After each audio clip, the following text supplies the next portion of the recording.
Sorry I haven't spoken with you in a while. To be honest with you, it's been pretty crazy here the last couple of weeks in my family.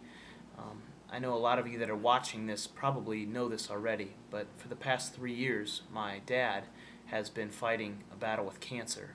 And on October 28th, my dad went home to be with the Lord, and he's with him now. And so it's been a crazy couple of weeks, really, just seeing that happen, being there with him and my family, planning calling hours and funerals and things like that. And so I'm sorry I haven't talked to you for a while. But I wanted to talk to you a little bit about just what I noticed in that experience. There's so many things. But the one thing that's probably impacted me more than anything else was the fact that my family, my mom and my sisters and I, and my uncles and aunts and stuff, stood in a line for 7 hours, a whole school day for some of you, for 7 hours as people came through a line just because my dad affected their lives. When I stood in that line, I met people that I've never met before, and I met people that worked construction their whole lives. I met people that were educators, principals of high schools and middle schools. I met people that were 14 years old and students of my dad. I met people that coached with my dad. I met people that played in the worship band, played the guitar with my dad.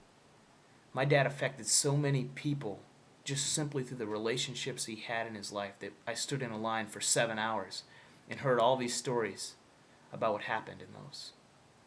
See, my dad believed that Jesus Christ died on a cross for him. And my dad believed that Jesus is alive and that Jesus lived in him. But he didn't have to necessarily say that all the time because his life showed that. Because he loved people with a supernatural love, because God, who is love, lived in him and was living through him all the time. So much that I stood in line for 7 hours and heard story after story after story of how their life was affected. So I guess that really inspired me, and I wanted to tell you that today because I wanted to ask you what your dreams are in your life. What are your ambitions? What are you striving for right now? When you get up in the morning, what's the first thing on your mind? Is it, how much am I going to allow my life to affect other people? How much am I going to allow this God who lives in me to live through me so that they experience him? If unfortunately you were to suddenly pass away today, how many people would show up at your calling hours to say that your life affected theirs? That's a question that's really been haunting me, and honestly, my dad's life has inspired me. In the Bible, Paul, the Apostle Paul, says many times, imitate me as I follow Jesus Christ. Many times he says, imitate those who are following Jesus Christ. Imitate their way of life. If someone were to look at your life and my life, would it be a life that they would want to imitate? If somebody were to look at my faith in Jesus Christ or your faith in Jesus, is it a faith in Jesus that they would want to imitate? It really makes us stop and think what's important, and I hope that you think about this week. What are the relationships that you have in your life?